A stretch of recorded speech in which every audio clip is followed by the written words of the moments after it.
Greetings all. It's another wonderful day. The Gracie cat is right down here at my feet. Right, girl? Yeah. Well, today, let's talk about one for the gardener. Yeah, I have people come often because of my business and ask me questions about how to plant, what to plant, how much to plant, where to plant, but so much here in Hawaii, at least, about planting food forests. Just trying to surround the homes with good plantings of food so they have food right in the landscape. It's a very, very common thing here. It predates the arrival of the English in the islands. The Hawaiians pretty much did food forests to speak of too, although now we got a whole lot more stuff to choose from than they used to. Yeah, so there's an awful lot of stuff you can use. Well, long time ago, when I was a young man and was trying to figure out how much of what to plant in the home garden, so that I had enough of this, enough of that. I'm trying to work out all this logistics. And well, what made sense to me is I went and I asked the old gardener. Yeah, so I found Vic with a big gray beard. He'd been at it for years and years and years. And I said, Vic, how much of this should I plant? He says, oh, that's easy. One for the gardener, one for the bugs, and one for the weather. 3 pieces.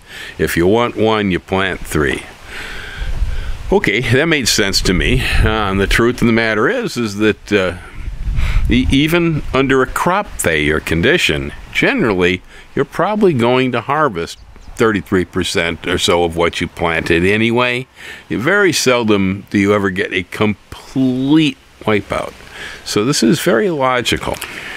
Now, a lot of the folks I meet here, the primary effort seems to be wanting to feed themselves. They want food sustainability. They want food sustainability right around the house in their landscapes. Hawaii is a pretty good place for it. We got a year-round climate, and so you could be growing food of some sort or another all the time over here. Kind of a shame to waste such good weather. So, well, it's a mystery to most. How much do you plant and what? So I get this question, and I start to think about it, and I go, well, if you intend to feed yourself, which is what I hear from so many people, because I'll immediately start talking about, well, what has commercial potential, and, this and that, and they'll go, no, we're just trying to feed ourselves. And I go, well, that's very admirable. Yeah, you'll hear no arguments from me about attempting to feed yourself. But there's a certain amount of logic involved here that you really got to kind of chew on. As I said, the old gardener once told Bill, one for the weather, one for the bugs, and one for the gardeners. So if you're planting 3, there's a pretty good chance that you're going to harvest 2. Yeah, that's a pretty good chance. Now, when you start becoming fairly skilled at what you're doing, most of the time, you're almost always going to harvest 3. So, what does this create? Excess and abundance.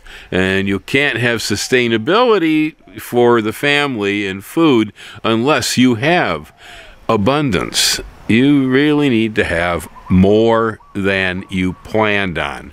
You never know when bugs are going to attack. You never know when the weather's going to ruin something. You never know when you put it in storage if something happens and it's going to spoil, and etc., etc., etc. So if this is really important, feeding yourself, and in today's world, absolutely. I'm right with you, man. Get as much food going as you possibly can. But you will eventually end up with too much. Now, from the point of view of an organic farmer, I don't have a problem with plowing a crop under. Now, I've done it before. I have a problem with taking excess produce and just composting it. Everything goes back to the earth, and everything pretty much turns back into corn again when you put seed on top of it. So I see a perfect circle going around here, and so I don't really see waste. Now, the only waste is that, well, here in Hawaii, we do not have enough food production. It's a fact. You'll hear it day after day after day from the county and the state in the news. You know, it's all the time. We don't have enough. I saw a show the other day that showed that, the Hawaiian farmers, you know, most of us, we work on real small plots compared to the mainland. It's not uncommon. Some of these guys are doing 1 to 3 acres. And that's a farm here. Well, I mean, it seemed that the average wage being drawn back from this was only about $25,000 a year, is all most of these folks are making. And so that's not very much. And it's not enough to really encourage me to want to go out and go, oh, I'm going to become a Hawaiian farmer because I want to get rich. No, you probably won't. But we need the food. These guys that produce food here are very important to us. Any piece of food that's produced here on this island is very important to all of us, especially if it stays here on the island and it gets used properly. Somebody gets to eat it. Yeah, that's the way I see it. That's the way most people are seeing it. We need more food over here that we don't have to import. So, overproduction, when you're planting one for the weather and one for the bugs, means that you can now contribute to what is a natural food shortage that occurs here in Hawaii. You become an important contributor. See, it's true. And it doesn't matter how you move the produce on.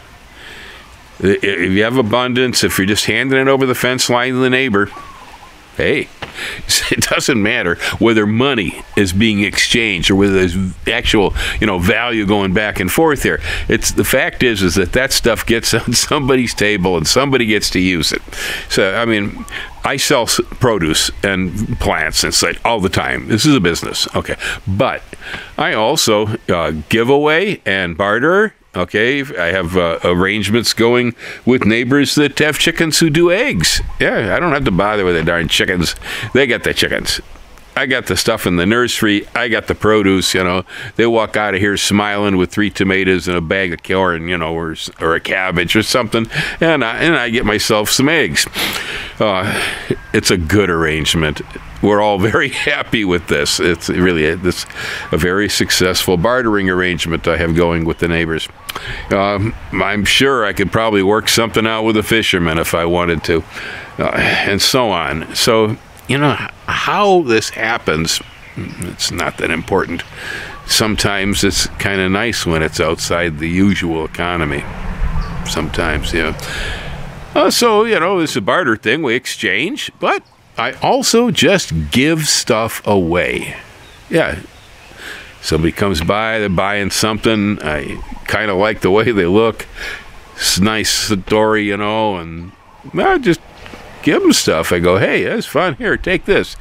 Well, again, that has value. It has value that goes maybe beyond economics because it has value in developing relationships. Yes, a person will probably remember that. It's a good thing. It helps build the aloha spirit. It's especially good when you see people who come here from other places and they're traveling, and experiencing this culture.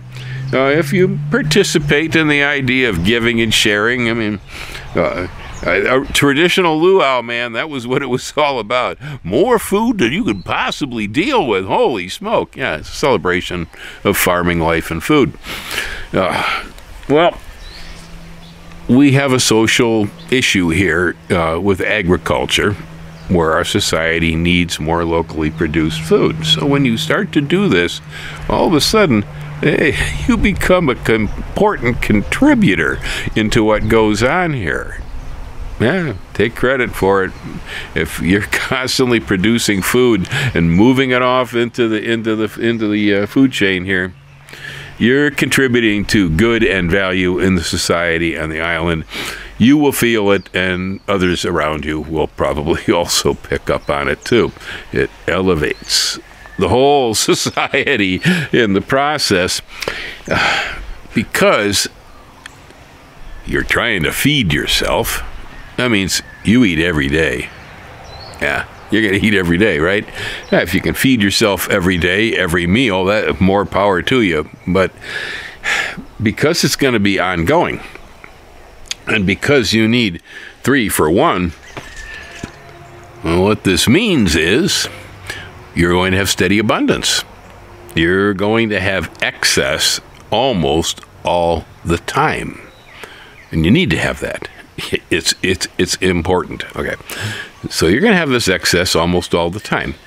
And like I say, giving it away, bartering it off is all fine. But since it's a steady thing, if you're trying to feed yourself, well, we can go back to a few of my videos that I'd done in the past about the difference between being a consumer as opposed to a producer. Yeah, you're on the better side of the economic stick with the tax man, the government, and everybody else when you're the person in charge of producing the product rather than being the person trying to consume the product. And I mean, it don't matter what it is. I see myself as an energy producer here, and that's it's very important. I'm a food producer. You know, I'm a producer of plants for other people, and well, these videos too. Hopefully, they're good for something. It's going to be ongoing, and the value of the difference between being a consumer as opposed to a producer in our economy is huge.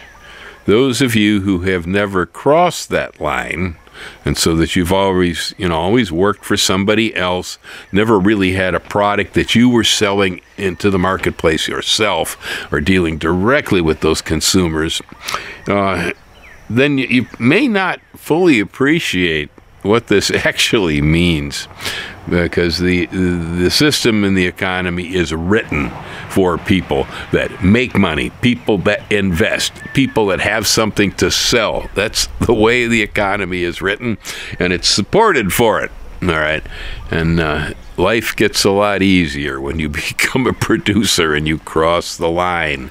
You have more and more control. You know, I had somebody the other day who said, "Oh, your pineapple slips went up since last year." I said, "How much have you noticed anything going down since last year?" Of course they went up. I said, everybody else is going up with everything, so am I. I'm not a fool.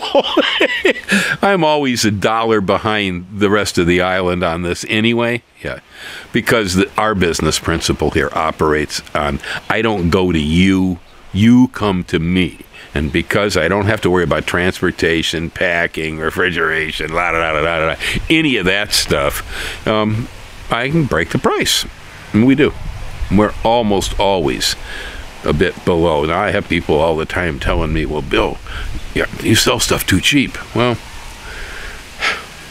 I don't know. It keeps selling, so I guess the program works. But yeah, as prices go up on everything, it costs you more to buy stuff out of the nursery than it used to. We used to sell the pineapples for less. Last year they were less. This year they're going to be more again, but they're going to be less than they're asking for them in the markets. One thing kind of leads to another, you see. I'm encouraging you, if you're just trying to feed yourself, don't plant 1, plant 3. Okay, that is, you want to plant for abundance and overproduction to guarantee that you get what you need. It's your insurance policy. Okay. And so then if you got this stuff, what are you going to do with it? You're not going to waste it, right? So you're going to move it off into the food chain here in the island. Now, by whatever means you do that, it's all socially valuable because we need this. Okay, we need your tomatoes. We do. We need that asparagus or whatever it is that you're coming up with over there. But then, because it's going to be ongoing, if you're actually going to stick to trying to feed yourself, basically that's how I got here. All right, that's what happened. I just became too good at what I was doing. That's basically what it amounts to. So I said, the heck with this. I went into business. Well, if you do that, you have crossed a line in the society and in the economy to where you now have far more control over your destiny economically than you had before. Yeah.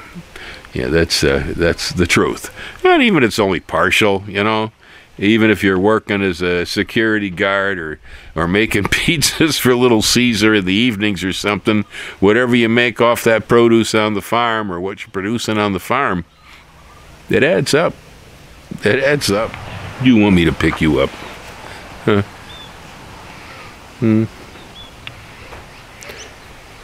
Yeah. Yeah. Gracie says, a bird in the bush, it's worth two in the hand. No. So, there you have it. Thoughts on One for the Gardener. If you do this properly and if you think it out, there's a chain reaction there that one thing can lead to another. And you can find yourself actually being in business because of what you did. And I advocate it. There are people here in Hawaii who have steady jobs. The astronomers get paid, the police get paid, and so on. You know, I know people here who drive trucks and such like that. They're carpenters, and so this is all good. If you got a regular job here, then you know you got to lead a fairly regular life. But a lot of us here in Puna don't have that sort of work, and instead, what we do here is we hustle. Yeah. You'll find people hustling all the time. They might be glass artists. They could be jewelry makers. They might be painters. They could be farmers. They could be, you know, cacao growers. They could be all kinds of different things. All sorts of things. But everybody here's on the hustle. And somebody in an email the other day from the mainland talking to me about they wanted to talk to me because it seemed like I was the only one that had videos on YouTube over here who wasn't trying to sell them something or promoting a tourist approach to the island or something. Yeah. So, but don't be fooled. Yeah, I'm trying to sell you something too. Yeah, I am. I'm always trying to sell stuff.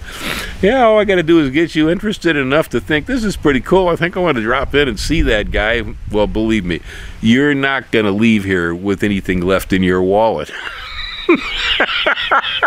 It's all a hustle. The hustle is essential in this economy. It's sort of like the money is flowing out there. It's coming on and off the island all the time on airplanes, on cruise ships. You know, the people just flowing through the streets of Hilo sometimes with holding money in their hot little hands, dying to unload it over here for some cool piece of Hawaiiana somehow, a memory to bring home, you know, a taste of something. Really, that they want it. Yeah, and so you don't have to do much convincing most of the time as far as being a salesman over here. You can basically just stand in there with the right thing at the right time in the right place, and it's all gold, man. So there you go. One for the gardener. Aloha, folks.